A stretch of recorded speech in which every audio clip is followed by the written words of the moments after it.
नमस्कार everyone लियन Holmes private limited आज आपण प्राइम लोकेशन ने गोटे प्लॉट नहीं आसी लोकेशन टी होची नयापल्ली एरिया रे सो आउ डेरी करबानी लोकेशन टी चलंतु विजिट करी आसीबा। नमस्कार भुवनेश्वर रो कलिंग स्टेडियम रे हॉकी वर्ल्ड कप समस्ते जानिचंती वर्ल्ड वाइड सबु कंट्री रो प्लेयर्स माने आसिकी एई कलिंग स्टेडियम रे रहिकी ऑलरेडी हॉकी खेलिकी जाइचंती।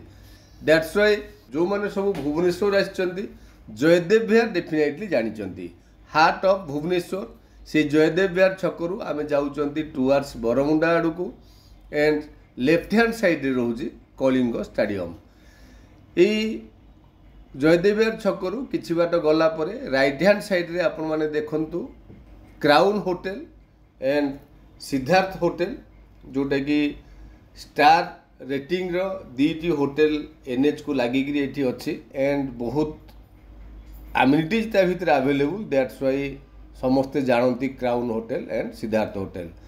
से क्राउन होटल रो अपोजिट साइड रे देखिए गोटे ब्लैकटॉप रोड जाइए से ब्लैकटॉप रोड रे एंट्री करू करू राइट हैंड साइड रे रहउची कस्तूरबा हाई स्कूल। से कस्तूरबा हाई स्कूल रोड रे आमे एनएच रु ओनली 100 मीटर्स डिस्टेंस आगू गला परे लेफ्ट हैंड साइड रे आसुची गोटे शिव टेम्पल जोटा कि नीलकंठेश्वर शिव टेम्पल कहले समस्ते जानती। एठी आमे लॉर्ड शिव को प्रणाम करिबा एंड हमर डेस्टिनेटेड प्लॉट आड़ को जिबा। एनएच रु ओनली 100 मीटर डिस्टेंस आसिला परे a Shiva temple and a Shiva temple रु ओनली 250 मीटर्स गला परे हमर डेस्टिनेटेड प्लॉट।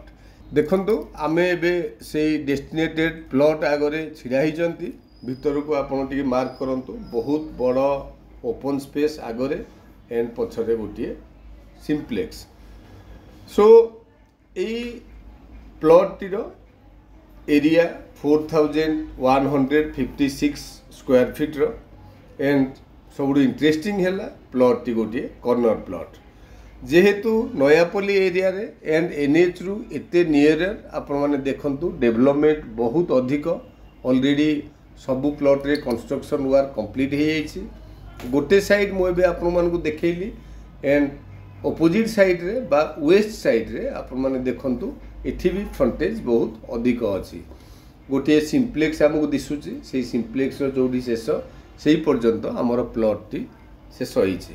एबे पेरिफेरियल डेवलपमेंट तो आमे देखिले प्लॉट रो साइज भी आपण अनुमान करि पारुथिबे जेहेतु प्लॉट टी नॉर्थ एवं वेस्ट साइड रे अछि आमे चाहिबा जदी दी जण एठी भाग करिकि दीटी प्लॉट करिकि नै परिबा। प्राइस 6500 पर स्क्वायर फीट। सो दी जण डिवाइड करिकि नेले जणे कॉर्नर प्लॉट रो बेनिफिट पाइबो एंड आउ जणे घर बेनिफिट पाइबो। जदि लोकेशन टी आपण मानकु पसंद होउची तळे दिया नंबर रे कांटेक्ट करंतु। Thank you.